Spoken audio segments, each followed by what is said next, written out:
Velkommen til pressemeddelelsen.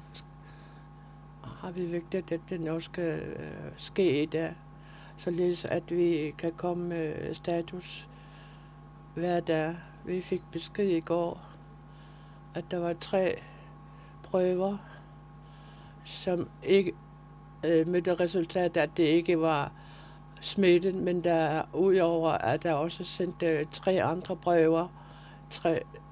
Det viste så, at det heller ikke var smittet, for derfor er det på den nuværende ikke blevet bekræftet syge her i landet, men til trods for det er det vigtigt, at vi også, at der er opløse kontinuerligt.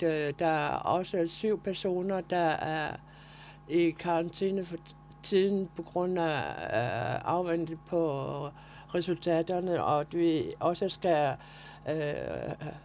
følge anbefalingerne hele tiden. Og i går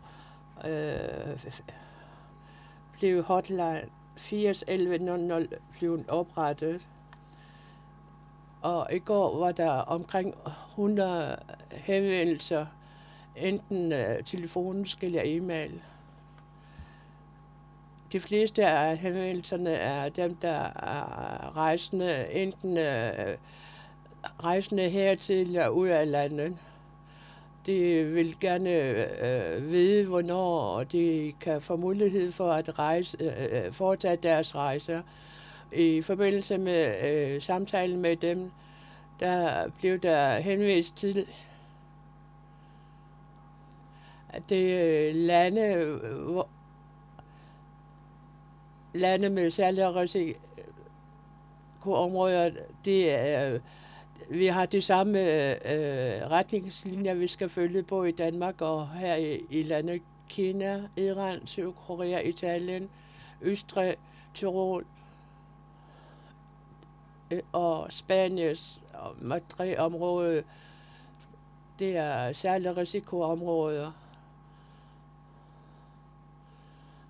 Og derfor så var der en masse personer, der har været eller rejset i disse områder, som har fået retningslinjer for, at der skal være karantæne hjemme i 14 dage, og komme i kontakt med sundhedsvæsenet lige snart de får nogle symptomer på, at de eventuelt er begyndt at blive syge. Og så andre risikoområder, som er i mindre risikogrupper. Danmark blev blandt disse 10. Danmark, Schweiz, Norge, Sverige, Holland, Japan og Belgien. De rejsende, der kommer derfra, bliver også opfordret til, eller i hvert fald skal opfordret til, at de skal blive hjemme i isolation eller karantæne. Og sundhedspersonale og ældreplejepersonalet, i hvert fald hvis de har job der, de skal blive hjemme.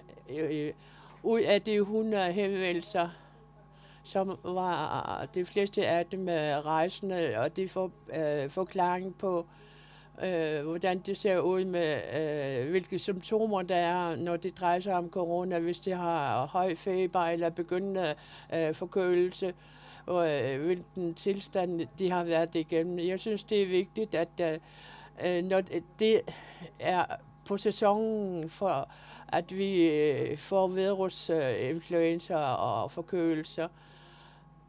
Men man skal også huske på, at alle forkølelser kan jo ikke dreje sig om corona, og derfor skal vi selv have ansvaret for at have bevågenhed over, hvordan vores symptomer er.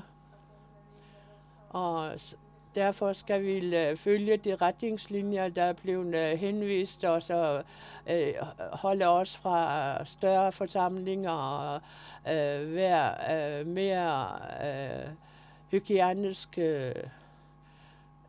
ifølge hendes anbefalingerne.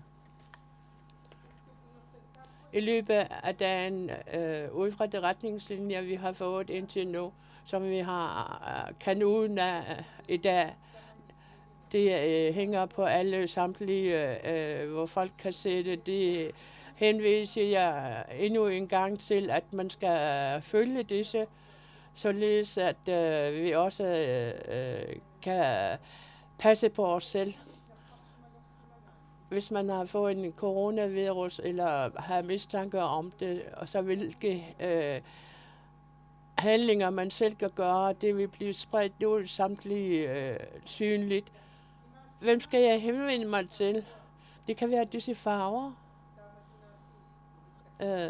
at det kommer med samme farver, men når det drejer sig om hele verden, at huske på, at den farve, vi bruger i dag, den er ens over hele verden, og i Danmark og andre lande, de bruger de samme farver, vi bruger. Det er selve kendetegnet for, hvad det drejer sig om, når man sådan en farve, der er blevet hængt op, så er det corona-oplysninger og retningslinjer. Det ikke fordi man skal skelne forskel på og tro, at det er noget andet, men den allerførste farve bliver brugt verden over, og den nuværende status af anbefalingerne, så kan man se, hvad det er for nogle symptomer, man skal være bevågenhed over, og hvis det er nødvendigt at henvende sig til sundhedsvæsenet for at få udredning. Det er vigtigt, samtlige opslag, det kommer kontinuerligt. Mange borgere kommer stadigvæk her til landet fra udenlandet. Der bliver også sagt i Danmark, da statsministeren har pressemøde i går aftes, at det er nødvendigt, at samtlige danskere, der er i udlandet, er nødt til at rejse hjem.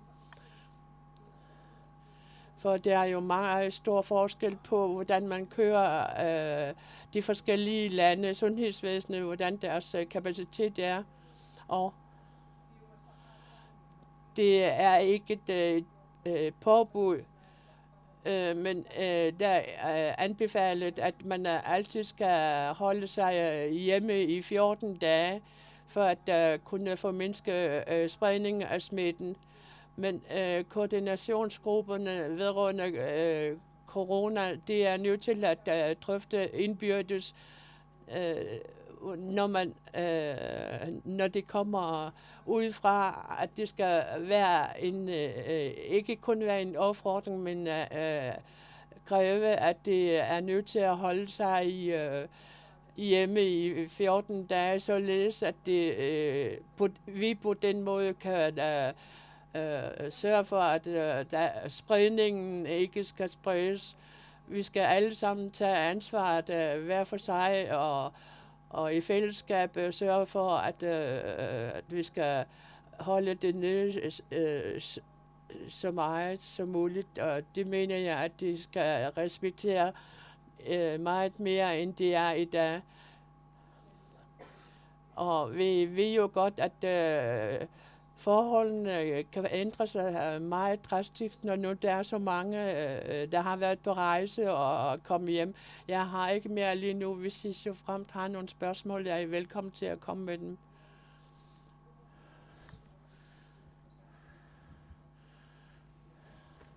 Når kommunens og de offentlige institutioner ikke længere bliver lukket ned, eller hvad med skolerne? Det blev meldt ud i pressemeddelelsen i går, at der er ikke kommet en anbefaling om at lukke skoler eller andre institutioner, men det er nok blandt det, der kommer i den næste fase, når vi kommer i den situation. Men budskaberne og indstillingerne eller anbefalingerne fra smittekommissionen, fra Sundhedsstyrelsen, de følger med hele tiden, og de vurderer hele tiden, hvad det er for nogle anbefalinger, de skal komme med, og det skal vi så følge med hver dag, og vi skal også respektere de anbefalinger, de kommer med, og lytte efter, hvad de siger. For at være sikker, grønlændere, der lige nu rejser i udlandet, skal de komme hjem? Der kommer hele tiden nye restriktioner på landegrænser, på færger, på skibe, på fly. Skal grønlændere, der rejser i udlandet, komme hjem nu? Ja, der er ikke lavet nogen form for rejserestriktioner, men vi anbefaler, at alle, som kommer fra de særlige risikoområder, at de går i selvkarantæne og holder sig indendøre i 14 dage. Og alle de andre skal selvfølgelig også, som kommer fra Danmark, hvor der jo nu er betydelig smittespredning, skal jo også udvise stor påpasselighed. Vi er lige nu ret bekymrede over det store antal studerende og skoleelever fra blandt andet efterskolerne, som kommer tilbage nu. Fordi vi ved, at nogle af dem kommer fra skoler, hvor der rent faktisk er smittespredning. Og vi må nok erkende, at der er en betydelig risiko for, at disse elever bringer smitte tilbage til Grønland. Så det er enormt vigtigt, at den gruppe er opmærksom på, at hvis de får nogen som helst form for symptomer, så skal de holde for sig selv, og de skal rette henvendelse til sundhedsvæsenet telefonisk. Men generelt skal folk bare se at forlade altså komme tilbage til Grønland nu, hvis de er ude at rejse? Ja, der er ikke noget til hinder for, at de vender tilbage. Og hvad med grønlændere i Island for eksempel? Nu er der jo restriktioner på indrejse fra Island. Er Greenland ved at lukke deres forbindelser? Hvad skal de grønlændere, der lige nu er i Island, gøre? Alle med dansk statsborgerskab er omfattet af de samme regler. Og det betyder, at alle med dansk statsborgerskab har fri indrejse til rigsfællesskabet herunder Grønland.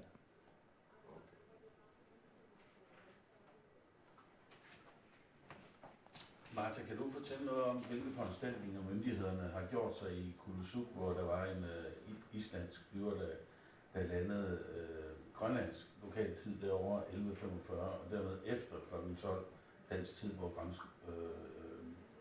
de nye grænseregler trådte ind. Det var formodet, det er dansk tid, der er gældende også heroppe.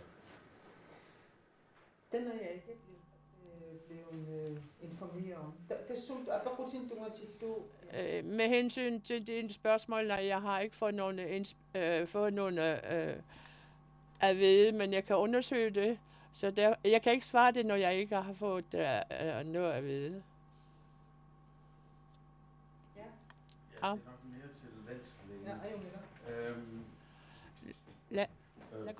Vi står vel i en anden situation, eller så må jeg rette mig, hvor man siger et i Danmark, og hvor vi er i en anden situation her i Grønland.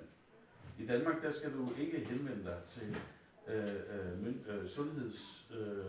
til lægen eller så videre, hvis du bliver sløj eller har mistanke om corona. Du skal tage det stille og roligt først, når det bliver kritisk. Men jeg fornemmer, at det er en anden situation, vi er i her i Grønland, i og med smitten ikke er kommet. Er det korrekt, at her vil I gerne vide, hvis det er så, at man har en begrundet mistanke om, at det her er corona? Fuldstændig korrekt. Vi er ikke i den samme fase, da vi endnu ikke har haft tilfælde af smitte her i landet. Og lige nu er vi ekstremt interesseret i at følge meget nøje i, hvad der foregår. Så vi tester alle, som hører ind under de definitioner, vi har opstillet, og som har en vis sandsynlighed for at være smittet. Fordi det er den eneste måde, vi ligesom kan håndtere, hvordan tingene vil udvikle sig her i landet. Og det er helt afgørende for os, at vi i den her tidlige fase, hvor ingen af os nu tror på, at vi undgår, at smitten kommer hertil, at vi får fuldstændig overblik over, hvor er det problemerne, der opstår. Er det turisterne? Er det de hjemvendte efterskoleelever? hvad er det, der er udgangspunkt for smitten, fordi ellers kan vi ikke håndtere det rationelt. Men på et tidspunkt må du indrømme, at så bliver det egentlig ligegyldigt for jer. Jamen, Fordi så er den her, og så er det jo bare med at folk stadigvæk skal følge de anbefalinger, I kommer med. Er det korrekt?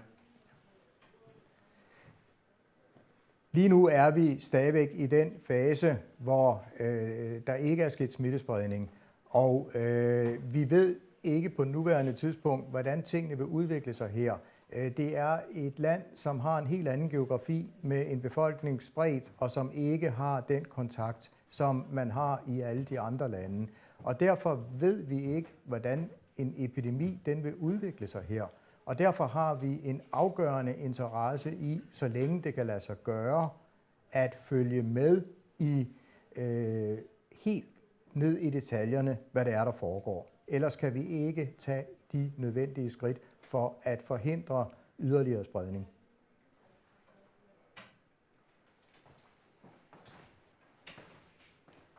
Ja. Hvis der ikke er andre spørgsmål, vil jeg sige tak, fordi I kom.